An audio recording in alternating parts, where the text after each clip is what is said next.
And you heard the Senate leader talk about that he has read it again. So it's up to him now to decide when to sign that if he's not sending it back. That if he's not sending it back. You know, so they are reading it, and we hope that he signs. But I really don't see anything coming out of it. Okay, we'll just take a very quick break, and we'll be back after these messages. Join us again.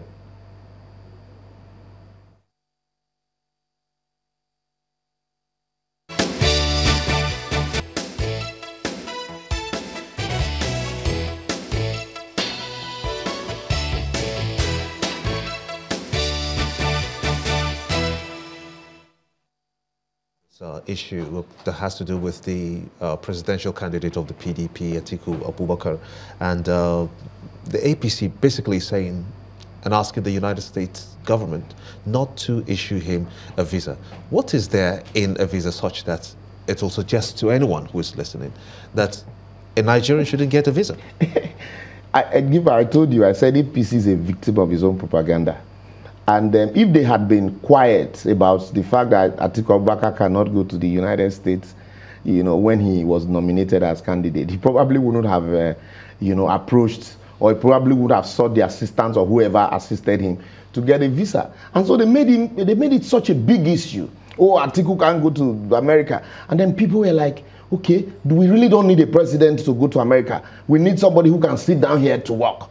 And then the issue of procuring visa or no visa came up. And now that the man, what America said, look, we really don't have a case against him, and the man was about to be issued a visa. He said, no, you shouldn't issue him. It will look as if you have endorsed him for, you know, you don't reduce issues to that level, sentiments. And so you leave out the main issues of the economy, security, infrastructure, and then you're discussing, and then you elevate Atiku Abubakar's visa issue to national debate. And then it became a national debate. Now he's been issued a visa and he's traveled. And so, you know, so what became of that noise that you made? So, you know, you made it look as if he can't travel, then he can't be a president. And now he has traveled. So what's next? You know, so that's why for me, in the first place, it shouldn't have been. I think this high time the APC need to rejig its media machine. Unfortunately, Alhaji Lai Mohammed, I will say this on national TV, he's not doing them any good. So we'll have to leave it until when he's here. This is my personal opinion. That Alhaji Lai Mohammed, you know, was good as an opposition spokesperson.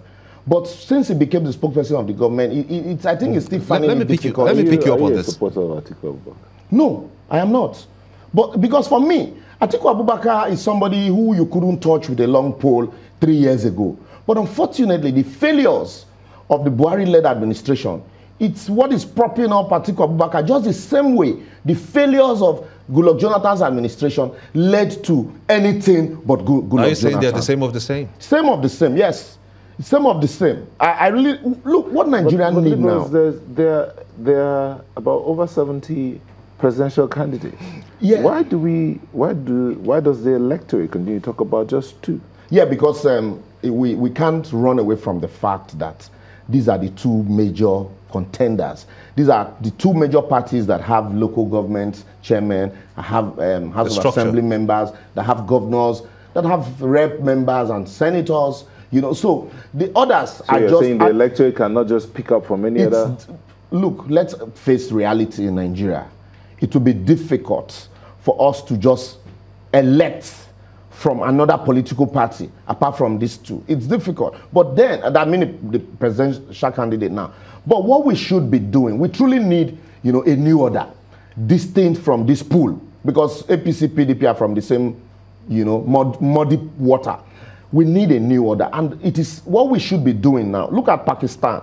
Pakistan, it took the president 15 years to be preparing the mind of the party. He resigned from cricket and decided to go into politics, establish his own party. He didn't just, you know, boom, I want to be president. You start, you know, it's a process. But here, what we do, at this point, is it about the individuals?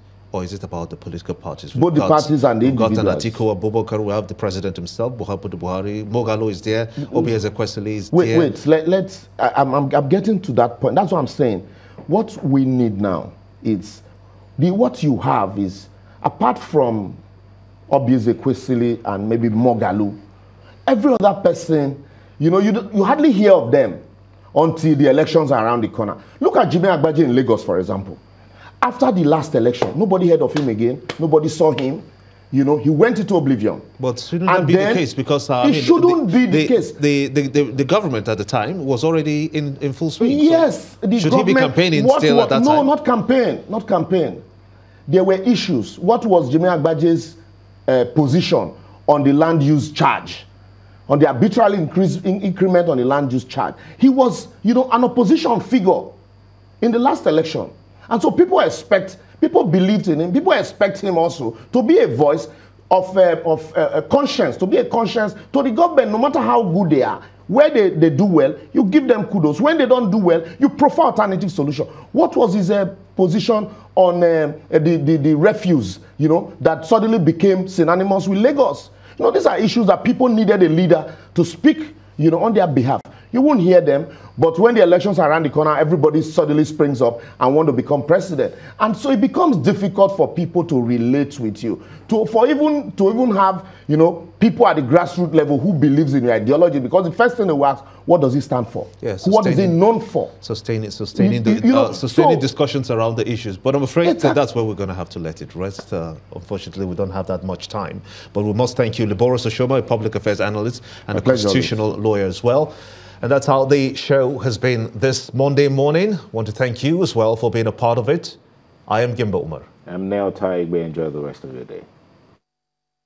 The views and opinions expressed by guests on this program are those of the maker and do not necessarily reflect the views, opinions, and endorsement of Channels Television.